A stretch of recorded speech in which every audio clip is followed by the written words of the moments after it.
some of the more commonly mistaken rulings. These are rulings that usually I feel like people have a misunderstanding about.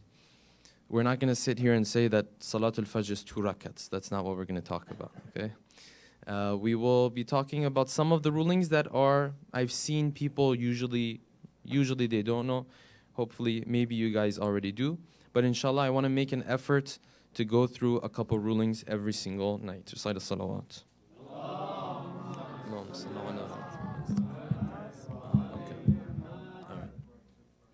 So the ruling that I want to mention for tonight has to do with one of the conditions of salat. We know that one of the conditions of salat has to do with the place where you are praying.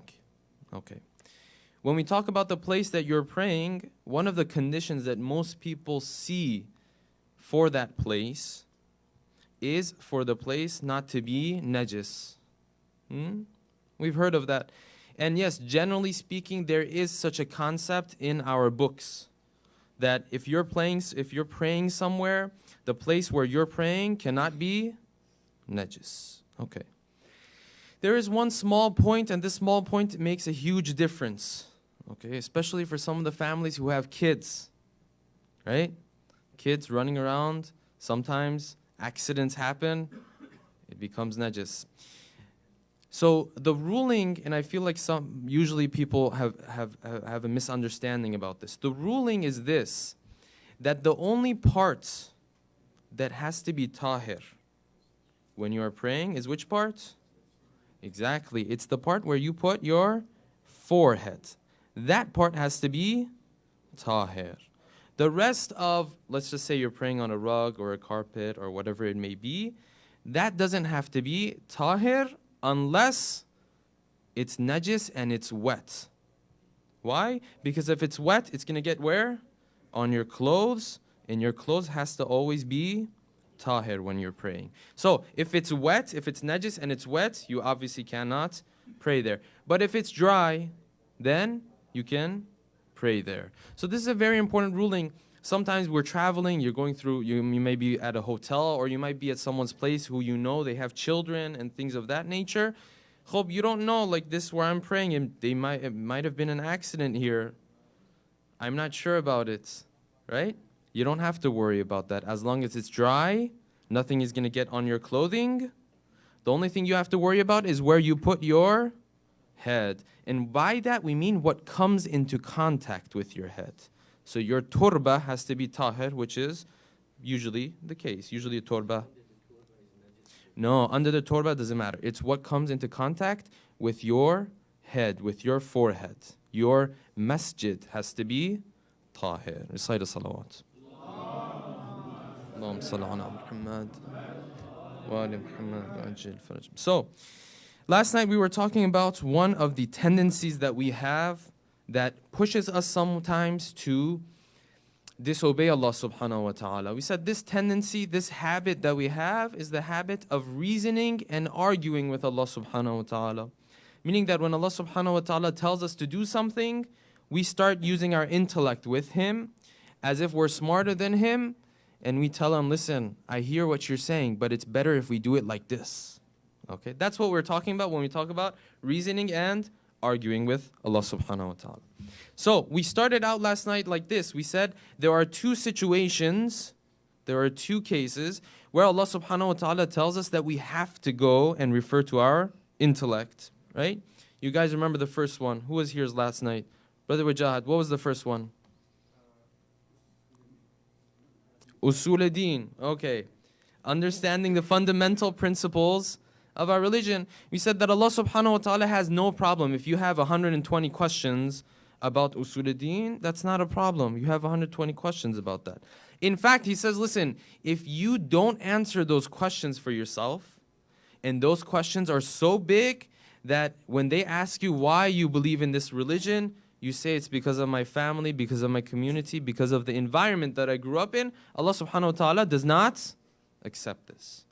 And then we also last night we went through the meaning of this phrase in Ayatul Kursi, La ikraha fid din. We said that when Allah subhanahu wa ta'ala says La ikraha fid din, what He's referring to is this, Not that other understanding that usually people use when they talk about La ikraha fi din, which means you can do whatever you want. Allah subhanahu wa ta'ala, it doesn't matter for Him. There is no compulsion in religion. If there's no compulsion in religion, what is this thing that they call hellfire? Because it doesn't matter for Him, then why is this there? If it didn't matter for Him, what is that doing there? Okay, so La ikraha fi din means this. So this was the first place where we said you have to use your intellect. Tonight, inshallah, we want to go through the second situation. And then when we discuss the second situation, at the end, we're going to go through a story from the Quran about a group of people who, when they were commanded by Allah subhanahu wa ta'ala to do a certain act, they started using their intellect and their reason. Inshallah, we will go through that as we move on. Recite a salawat.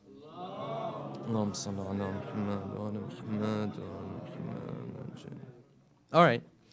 In order to explain this second situation where Allah subhanahu wa ta'ala says you have to use your intellect, you have to use your power of reasoning and arguing, first I need to explain the different types of rulings that we have in Islam, the different types of commands that we have in Islam. You see, brothers and sisters, in Islam we have two types of commands. The first type is clear cut. It's clear. There's nothing to question about it. For example, Allah subhanahu wa ta'ala tells you to pray how many rakats when you wake up in the morning? You pray 2 rakats when you wake up in the morning. Is there anything that you have to think about? No, there's nothing that you have to think about. It's very clear, right? You pray 2 rakats when you wake up in the morning. We have some rulings that are like that. I call them A to B rulings. It says go from A to B and your task is done. Okay. This is the first type of command that we have in Islam. On the other hand, we have another type of command in Islam, where Allah subhanahu wa ta'ala gives you a principle. He gives you a principle. And He tells you to take this principle and apply this principle in your daily life. He doesn't tell you exactly how you're supposed to do things. He says, listen, I want this principle to be applied. How are you going to apply it? That's on you. The details, figuring out the details, that's on you. But I want this principle to be applied. Right? For example, you have certain commands in Islam, and these commands, sometimes they cause issues for us because we don't have a correct understanding of them. Inshallah, I'll get to that in a second. We have certain commands where Allah subhanahu wa ta'ala gives you, for the lack of a better word, a vague principle, or I should say a general principle. He says, when you're dealing with your mother and your father, you have to respect them. Khob. By the way, khob means okay, for those of you who don't know. Yeah. Ziyan, I don't know what the brothers say. The Iraqi brothers say Ziyan or whatever. Allah subhanahu wa ta'ala has made this command to us. You ask Allah subhanahu wa ta'ala, how am I supposed to respect my mother and father? He says, Baba Jan, that's on you. That's not something I'm supposed to tell you, right? It's a principle. You take that in your own society, in your own life, in your own family, your own relatives. See how they respect your mother and father, and you do it the same way. If you're Iranian, you say, like, I don't know, Qurbanat bisham, fadat bisham, that kind of stuff, right? If you're Iraqi, you say, Tu'borni, I don't know, whatever you say.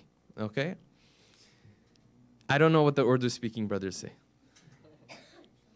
Allah subhanahu wa ta'ala gives you this command, and He tells you to take it and apply it in your own society, your own life. Right? Another example of this, where Allah subhanahu wa ta'ala gives us a principle. Another example of this is when Allah subhanahu wa ta'ala tells us to dress modestly. He says, when you're dressing, you have to dress modestly. What does that mean? Who can tell me what dressing modestly means? Right? It depends. Which society am I living in? What time of the year it is, for example. Right? It depends on a whole number of things. What age am I? And all the different things that we have. Now, here's the thing though, brothers and sisters. These two types of commands, this is where we have serious problems. This is serious problems right here. These two types of commands, because we don't learn the rulings of Allah subhanahu wa ta'ala correctly, we mix the two. So sometimes the ruling is a clear-cut A to B ruling. It doesn't depend on which society you live in. It doesn't depend on which community you live in. Right? But we take it as a principle. This is where the issues start.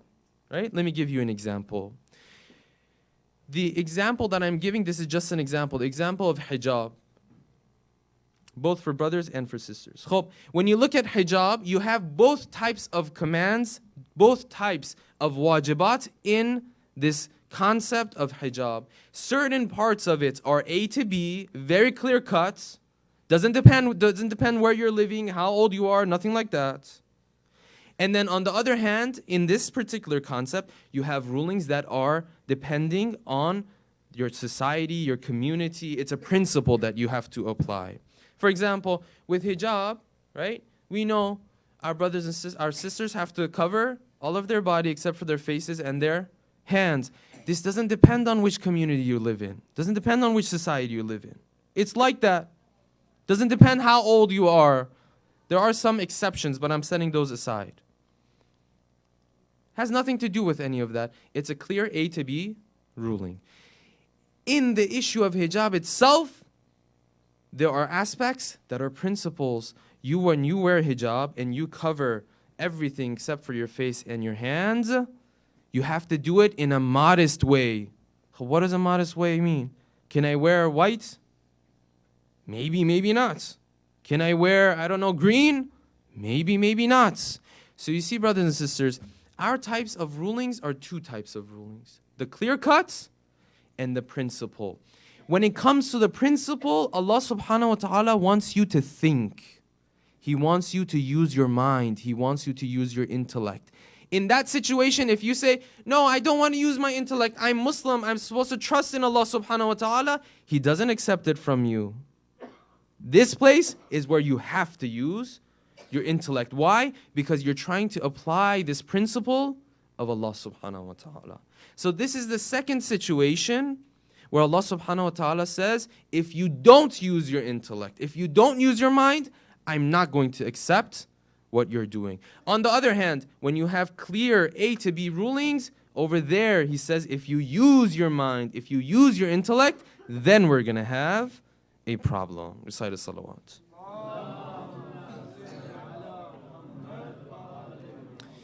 So you see that this intellect that we have, what religion does, what Islam does, is it channels this intellect that we have. It tells us, when are you supposed to use this intellect? When you're not supposed to use this intellect. Just like the other features that we have inside of us, like our love, our compassion. Islam says you have love and compassion. Let me tell you where you're supposed to show love and compassion, where you're not supposed to show love and compassion. Both of these we have in our religion. Your anger, Islam says, listen, you have anger in you. Let me tell you where you're supposed to show anger and where you're not supposed to show anger. This, brothers and sisters, is one of the most important roles that religion plays in our lives. It takes every single emotion that you have, every single aspect of your character, and it channels it. It says, here use this, but here don't use this. And this is what Allah subhanahu wa ta'ala has done with our intellect. Now, let us not walk away with the understanding that, yes, Maulana is saying that using our intellect, reasoning, arguing, it doesn't have a place in Islam. No, when you look throughout the Quran, there is a reoccurring theme in the Quran. Okay? There's a reoccurring message in the Quran. Over and over and over again, Allah subhanahu wa ta'ala is blaming the kuffar. Blaming who? The kuffar. For not using their mind. وَأَعُوذُ بِاللَّهِ مِنَ الشَّيْطَانِ الرَّجِيمِ وَإِذَا قِيلَ لَهُمْ اتَّبِعُوا مَا أَنزَلَ اللَّهِ قَالُوا بَلْ نَتَّبِعُ مَا وَجَدْنَا عَلَيْهِ آبَاءَنَا. When Allah subhanahu wa ta'ala says, listen, do this, they're like, no, our dads used to do something else, so we're going to stick to that. In other verses of the Quran, Allah subhanahu wa ta'ala says, إِنَّ شَرَّ الدَّوَابِ, the worst of creatures, الصُّمْ الْبُكْمْ الَّذِينَ لَا يَعْقِلُونَ. The worst of creatures are the ones who don't think, they don't use their mind. So don't walk away with this understanding that intellect in Islam, it doesn't play a role. No, in fact, in these two places, it plays a very important role. Recite a salawat.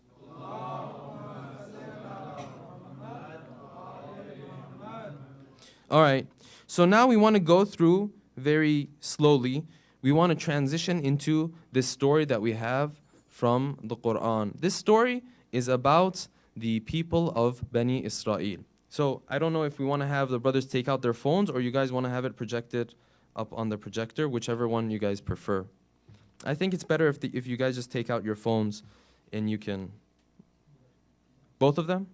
Recite a salawat.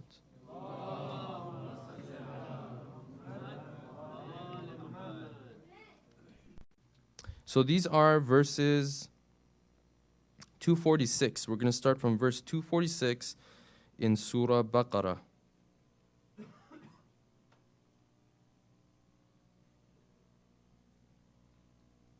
So, until the brother gets the verses up on the projector, let's go through a little bit of the background of the story.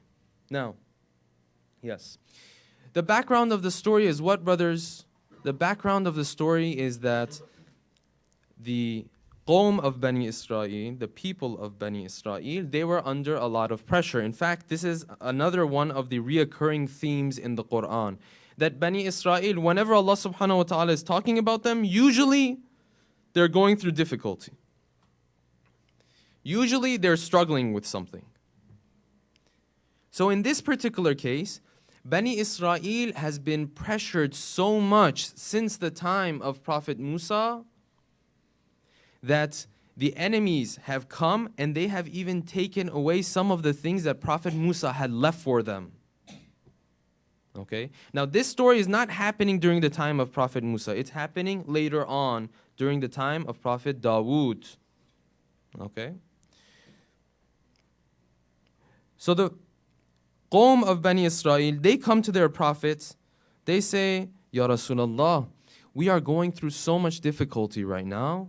We need you to appoint someone so that we can defend ourselves under his authority, under his management and leadership. So they have a problem. They come to who? They come to their prophet. They say, Ya Rasulullah, we have this problem. They're attacking us. They're taking away our houses and our children. We need you to appoint someone for us so that we can defend ourselves when they attack us. أعوذ بالله من الشيطان الرجيم. ألم تر إلى الملأ من بني إسرائيل من بعد موسى. Have I not told you, have you not heard of this group of Bani Israel? من بعد موسى, who came after Prophet Musa. إذ قالوا لنبي لهم, when they turned to their prophets and they said to their prophets, إبعث لنا ملكا, you choose someone who is going to be a malik for us, which means he has authority. If we're going to go to war, right, he's going to make the calls for us. إبعث لنا ملكا نقاتل في سبيل الله, so that we can fight in the way of Allah subhanahu wa ta'ala, because these people were being pressured, they were being killed. This poor prophet, because he's had experience with Bani Israel, the first question he asks is what? قال هل عسيتم إن كتب عليكم القتال ألا تقاتلوا. Is it going to be like previous times where if I tell you what you have to do, then you start reasoning and arguing and you say that, no, we don't want to fight right now, we want to do this, we want to do that? This poor prophet has so much experience with Bani Israel that at this point, he's like, listen, are you guys going to do the same thing you did with me the other time? Or what's going to happen this time? What comes as a response? قالوا وما لنا ألا نقاتل في سبيل الله. Us? Why on earth would we not want to defend ourselves? وقد أخرجنا من ديارنا وأبنائنا. And we're being kicked out of our own villages and our kids are being taken away from us. Why would we not want to defend ourselves? Recite a salawat.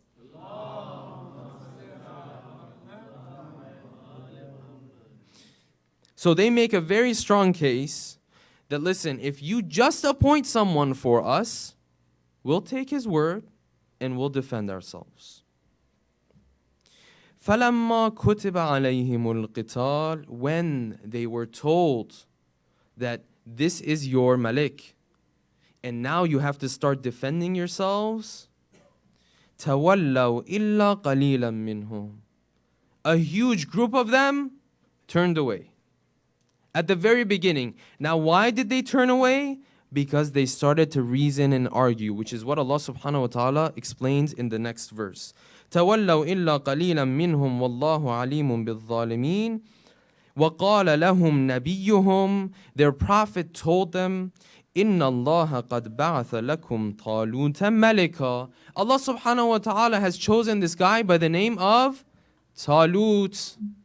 Talut is the guy in charge. So if you're going to go to war, he's going to be the one who's going to be making the calls.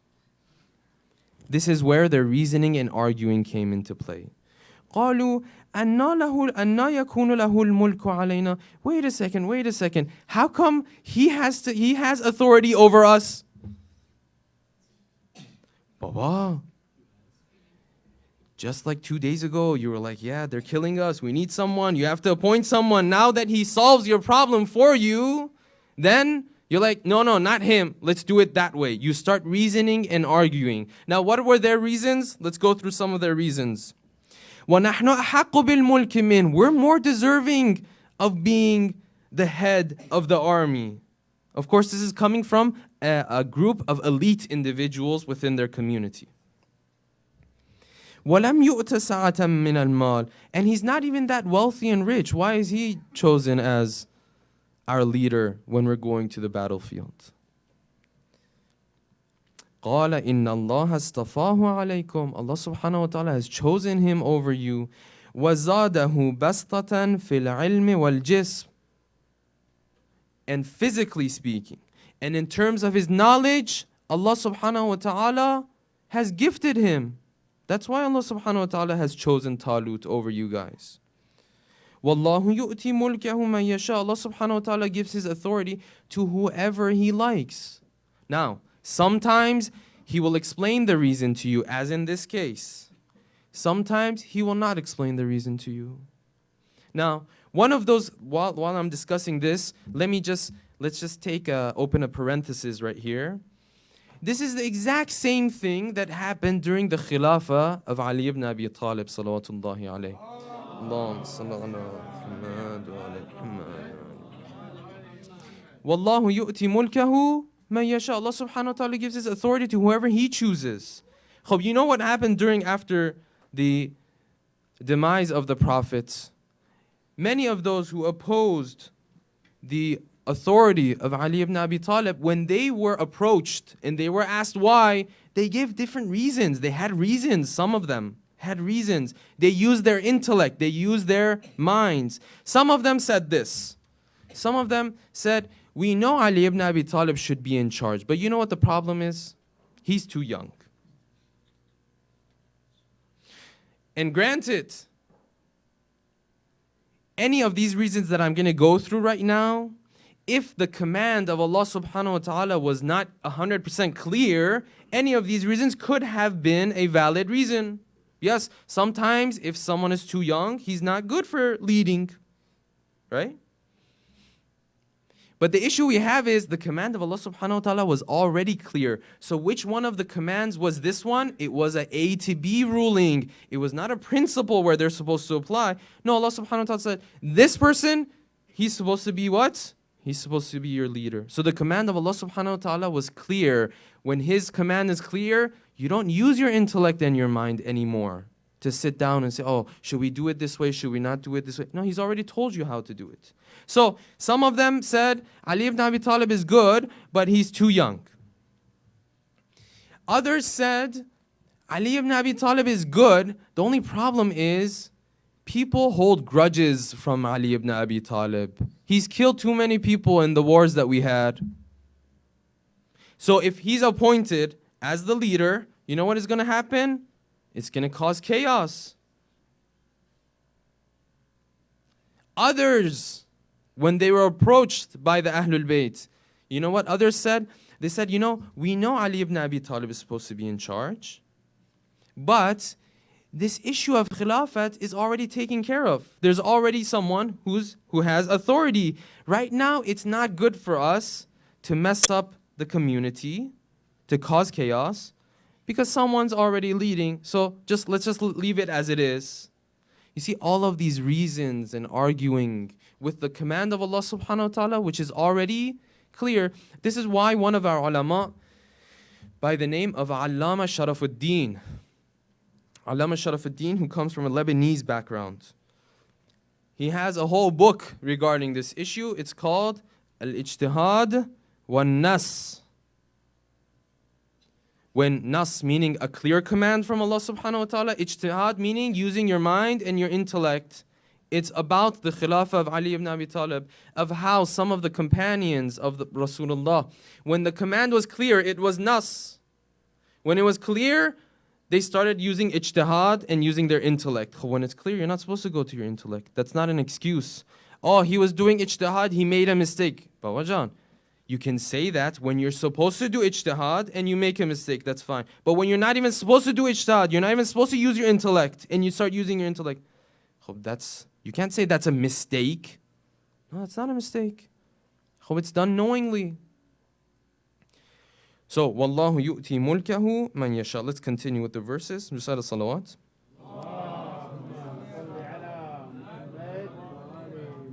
Wallahu yu'ti mulkahu man yasha wallahu wasi'un alim. وَقَالَ لَهُمْ نَبِيُّهُمْ, and their prophet told them, listen, there is a sign to show you that this person is supposed to be in charge of you. وَقَالَ لَهُمْ نَبِيُّهُمْ إِنَّ آيَةَ مُلْكِهِ أَنْ يَأْتِيَكُمُ التَّابُوتُ. The sign that this person is supposed to be your leader is that when you guys are going, one of the things that you had lost before because you were so weak, your enemies came into your lands and took it away from you, that's going to be returned to you. What is that? That is an object referred to as a tabut. Tabut here means basically how we have those, I just forgot the name just now, a casket. The caskets that we have where you have human being inside of it. In this one, there is no human being, there is no corpse, right? But there are certain objects inside of this tabut, of this sanduq. Okay. So the verse explains a little bit more what is inside this tabut. أَنْ يَأْتِيَكُمُ التَّابُوتُ فِيهِ سَكِينَةٌ مِّن رَبِّكُمْ. This tabut carries with it a peace and tranquility from your Lord. Meaning that when it's around you, you feel peaceful and you feel strong when you are confronting your enemies. وَبَقِيَّةٌ مِّمَّا تَرَكَ آلُ مُوسَى وَآلُ هَارُونَ. And the remainder of the things that the family of Musa and Harun left in this tabut, right? Now the Quran doesn't explain to us what was left in that tabut. But when we go to the ahadith explain just a little bit what was in this tabut or this sanduq, right? And the traditions say first of all, they say that this sanduq was that object that the mother of Prophet Musa placed him in when he was placed in the river. These are not mentioned in the Quran. These are just ahadith that are mentioning this. And then other things were also in there. The armor of Prophet Musa was also in there, including other objects relating to Prophet Musa. This was with Bani Israel. They were so weak, the enemies came, took this away from them. But the verse is saying the sign of the leadership of Talut is that throughout this journey, this is going to come back to you. وَبَقِيَّةٌ مِّمَّا تَرَكَ آلُ مُوسَى وَآلُ هَارُونَ تَحْمِلُهُ الْمَلَائِكَةُ. The angels will bring it back to you. Again, the ahadith explain that this tabut, when the enemies of Bani Israel took this tabut, took this sanduq, it caused a lot of problems for the enemies. So they wanted to get rid of it. They took 2 cows, right? They put the tabut in the middle. They attached the tabut to these 2 cows, and they made the cows just run in the deserts. The verse says that the angels, will guide these cows towards you, so that the tabut will be returned to you. إِنَّ فِي ذَلِكَ لَآيَةً لَكُمْ إِن كُنتُم مُؤْمِنِينَ. This is a sign from Allah subhanahu wa ta'ala. خب.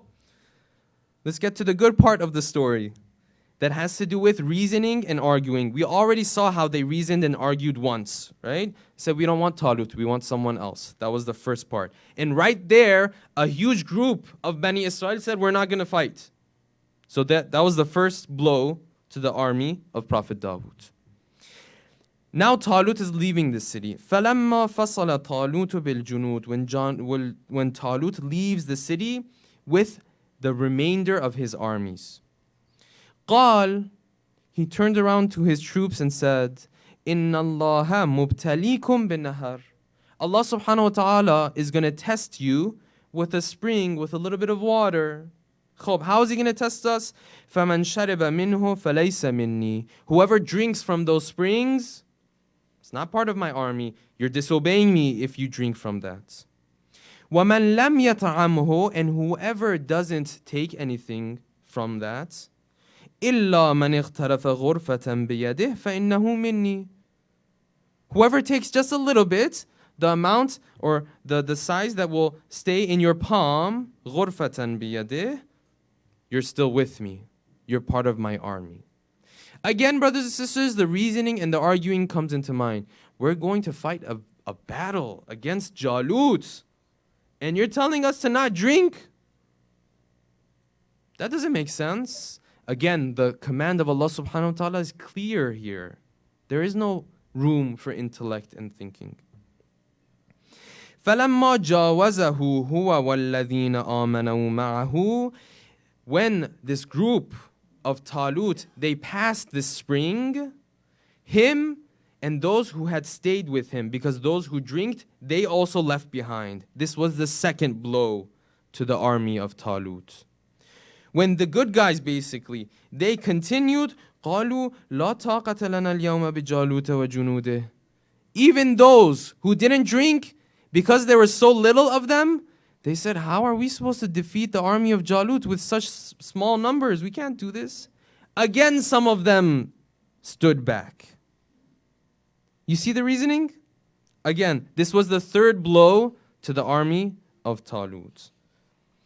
And then a very small group of them said, قَالَ الَّذِينَ يَظُنُّونَ أَنَّهُمْ مُلَاقُ اللَّهِ. Those of them who knew they would see Allah subhanahu wa ta'ala. They knew Allah subhanahu wa ta'ala was watching them.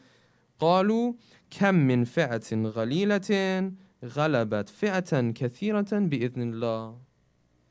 In many cases we have heard that a small group is able to defeat a bigger group. And then the story continues of how Dawood alayhi salam was able to take the life of Jalut. فَهَزَمُوهُمْ بِإِذْنِ اللَّهِ.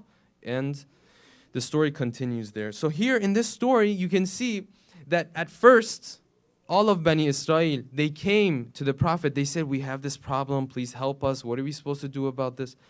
Once the Prophet gave them their solution, then they started reasoning and arguing. In 3 stages, the army of Talut was lessened every single time.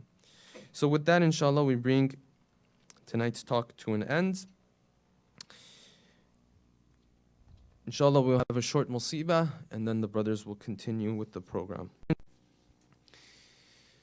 These nights, the nights of Muharram, if we truly understood the pain of Abu Abdullah, if we truly understood the agony of Abu Abdullah, we would not be walking around and laughing and smiling. We have traditions from our Ahlul Bayt that speak about how some of our imams, when these 10 days of Muharram came, every single day that passed by, it became more and more difficult for the family of the Ahlul Bayt, and how the imam, every single time, his smiling, his laughter became less and less and less throughout these nights. We, brothers and sisters, we will never understand what Hussein is going through during these nights. We will never understand what Zainab is going through during these nights. Let us just take a look at one of the scenes where Abu Abdullah is going through this pain and this difficulty. Hopefully we can understand a little bit. We can feel a little bit with our hearts what Hussein is taking throughout this journey through Karbala, and what Zainab has to take after that through Kufa and Sham. One of the most difficult scenes in the plain of Karbala was when Imam al-Hussein had to say goodbye to the family, to Zainab and to the women, to Kulthum, to Sukayna, and all these little children who had gathered around Abu Abdullah. And after Hussein says goodbye to his beloved family, now he's heading towards the battlefield. And we want to take a look just a little bit at how Hussein goes to the battlefield and what happens after Hussein is martyred in the battlefield of Karbala. The narrations say that when Hussein started to fight against the enemies of Allah, he would attack the left, and as he would attack the left, the enemies, they would spread out, they would open up, and he would return back to the middle. With his loud voice, the Imam would repeat, La hawla wa la quwwata illa billah, so that the family, the children of the Ahlul Bayt would hear this. And for one more second, they would feel a bit calmer, that Hussein is still alive, Hussein is still in the battlefield, he's still fighting. Then he would attack the right side of the army. Again, the army would spread out, he would come back into the middle. You can hear his voice, La hawla wa la quwwata illa billah. The sadness in his voice you can hear, because as he is saying La hawla wa la quwwata illa billah, he is saying Laysa lana nasirun wa la mu'in. There is no one to help us. And Hussein continues this until a point reaches where Hussein gets tired. He wants to take a minute to rest. But the enemies of Allah subhanahu wa ta'ala are not going to allow this. As Hussein is resting there in the plain of Karbala, the narrations say that someone comes and strikes Hussein on his shoulder. And Imam al-Hussein is sitting there, he doesn't know what to do, and he can see the tents behind him. He knows that if he can hold himself for a couple more seconds, at least for a couple more seconds, the tents will stay safe. And as Hussein is taking the pain of his shoulder being struck, the narrations say that another person came and took his spear and forced it into the body of Abu Abdullah. And I wish it stopped there. This spear, when it entered the body of Abu Abdullah, this person took out the spear again and he forced it into the body of Abu Abdullah again. And Hussein is sitting there, blood is gushing out of the body of Abu Abdullah. Only Allah subhanahu wa ta'ala knows what Zainab is going through as she sees this. The narrations say that Zainab had come closer to see what is happening to her Hussein. And as this continues, a point comes where Shim turns to his troops, to his people. He says, what are you waiting for? What are you waiting for? Take care of him. Don't you see what's happening here? Take care of him. And everyone who wants to go and take care of Hussein comes back. They're not able to take care of Hussein. And one of the enemies comes and he starts running towards the body of Abu Abdullah. And this is the moment that Zainab had been promised. This is the moment that Zainab had been told about, to be patient. And this person sits on the chest of Abu Abdullah. And the narration says that we could hear Hussein as he's lying down with the arrows in his body, in the places of the spears. We could hear him saying, هَكَذَا أَلْقَى اللَّهِ. This is how I want to meet Allah subhanahu wa ta'ala. But Hussein is leaving this world, leaving Zainab behind. Her sister is watching this. Every single moment is so difficult for Hussein and for Zainab. هَكَذَا أَلْقَى اللَّهِ. As he continues to repeat this sentence, this person sits on the chest and he is now taking care of the job for the army of Shimr. Zainab returns back to the tents after everything is done. Now Zainab has to take on this difficult responsibility. She goes back to the tents. And the horse of Abu Abdullah comes back, and these innocent children are looking through the tents with their little eyes. Is our Baba gonna come back? Is our father gonna come back to us? And Zainab comes to them and says, listen, there's no more time. Any second they're gonna set these tents on fire. You will have to run out of these tents in the plain of Karbala.